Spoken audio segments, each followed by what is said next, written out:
In this video, we're headed to the AACA Stones River Swap Meet in Nashville, Tennessee. Hundreds of vendors, lots of great parts and pieces. We're going to check out all the cool vintage stuff and even check out some of the project cars that were for sale. You never know what kind of deals you're going to find. You're going to round the next corner and see something special, something cool, and something you can't live without. So we're taking a look at some of the really cool vintage pieces at the Nashville Swap Meet. I love vintage wheels, whether that means from the 1960s or even up into the 1990s. I love anything old. These are Fenton Scorchers, and these early stamped steel ones are very unique. 14 by 6 inches. They got Firestone 775/14 bias ply tires, and you're just not going to see very many of these. They're priced at $800, which I feel like is pretty fair. I rarely go after a 14-inch wheel, but this set of Fentons, they're 14 by, I believe they're 6s. They got brand new tires on them, and they're pretty presentable, and they're Chevrolet pattern, and they were priced at $150, so we couldn't pass these up. These came home with us. Here are some more old school wheels. We got some rusty chrome rallies, we got some slotted mags, and then we got a pair of Keystones. You can see these are reversed. They got that cool back spacing. They've got some narrow white wall bias ply tires, really good combination, and dirt cheap, $75 for the pair. Here's another really old pair of wheels. These are magnesium, and they're 12 inches. That means they were used on a midget race car back in the 1950s or 60s. Still got the old tires on there, and the really interesting part is that these are a 5-lug bolt pattern. Most of these were 6-pin, and they took a knockoff type hub. This has got a 5-lug pattern, and they were actually on the front of an old 55 Chevy Gasser back in the 60s. Here's another cool pair of old school wheels. These are slotted mags. They're 14 inches wide. They're double drilled with 2 patterns. These things are getting impossible to find for less than $1,000 for the pair. When it comes to modern wheels, my favorite is the ET Vintage V. And there was a pair of them here for $700. They had brand new Firestone bias ply tires. That was a really great deal. Chevrolet pattern. They got the center caps. Everything's ready to go and bolt onto a car. I really should have bought these, but I walked away. Now this guy had 2 sets of really cool wheels. These are Foresight Venture mag wheels, and he had a set of 14s and 15s that were a Ford pattern.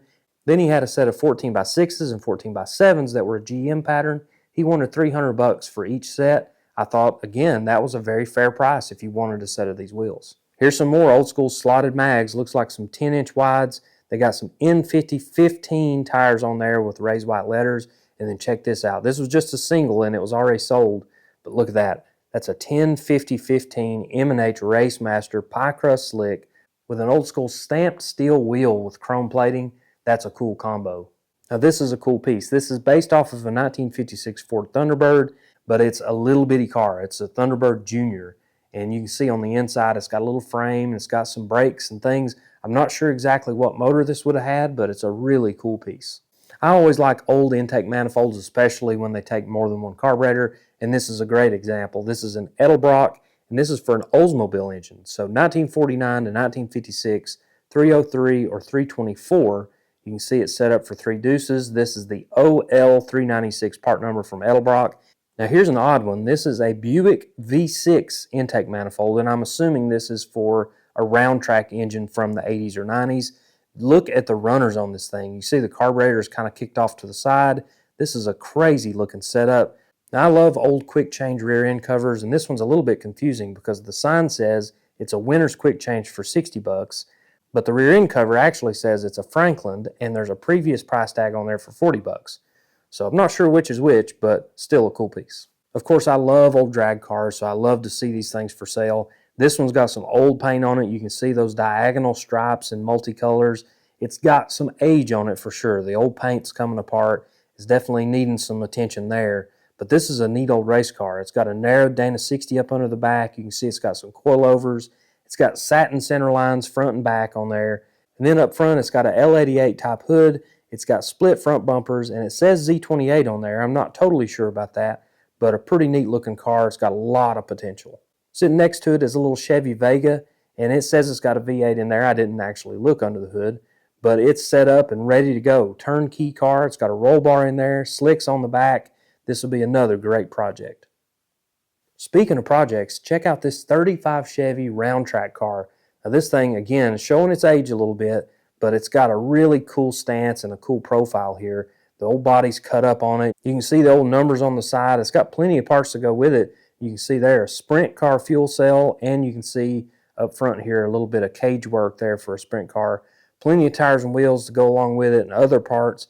This is a really neat car. It's got a real cool look, sitting real low to the ground, but a really neat piece. It looks like it's got some good parts with it. Now here's a pretty serious project. This is a 1970 Dodge Charger 500. This thing is rusty on the bottom side. It's missing a few pieces, but it's definitely a start to a project. These Chargers bring big money. This thing was priced at $10,500. It comes with a 318 and 727 transmission, and it even has the original build sheet and documents to go with it. Now here's another Mopar project. This is a 1970 Plymouth Duster.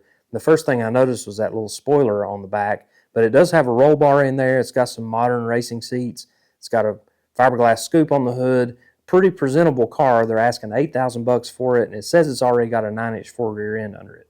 Now this one was marked as sold, but it's a 32 Ford Roadster, and I'm assuming this is a fiberglass car that somebody has put this patina paint job on, but it's got a rolling chassis. Pretty nice looking setup overall. Now I spotted these two in the parking lot, and they must have got a good deal on that paint. This is two 41 Chevrolets. One's a coupe, one's a sedan. They both got similar stance. They both got a similar look altogether. Maybe this is a his and hers combination. Maybe it's two buddies. Maybe it's two brothers. I don't know, but I thought it was a cool pair of street rods. There's never any kind of shortage when it comes to old school speed parts at these swap meets. There's all sorts of cool fin valve covers, time and chain covers, oil pans, intake manifolds. Anything you can think of, especially for a Chevrolet, can be found in the aisles of this swap meet. Tunnel rams always make good eye candy in the swap meet booth, and this setup's really nice with two Holley 4-barrels. Then I love that gold anodized Moroso air cleaner, complete with the original box. Now here's some parts I actually needed, and I ended up buying these. This is a tach-drive distributor and a Moroso cable drive tach. A great combination for a 70s style build. And check this out. This is a Dixco tach, brand new in the box. This has probably been in the box for 50 years. They're asking $375 for it. That's a cool piece. Now, I'm not a boat guy, but I love old school speed parts, and they made some really neat stuff back in the day. So this is a Cal Marine engine plate. This is for a Buick nailhead, and you'll also see in this group a Vertex Magneto. That could make some really cool pieces on a vintage racing boat. This same vendor had a set of Shelby valve covers, and they looked pretty legit. This is not something you see very often, and they were priced at $500 for the pair. I'm always a sucker for big scoops and tunnel rams and big carburetors, and this guy had a good combination of those things in his booth. My buddy Philip Davidson sets up at a lot of swap meets, and he always has the coolest stuff. He's got intakes, tunnel rams, wheels, valve covers, just anything you want to finish out a 60s or 70s build. A lot of good stuff here, including, check that out, that's an old school ET wheel with the oval shaped cap, very hard to find.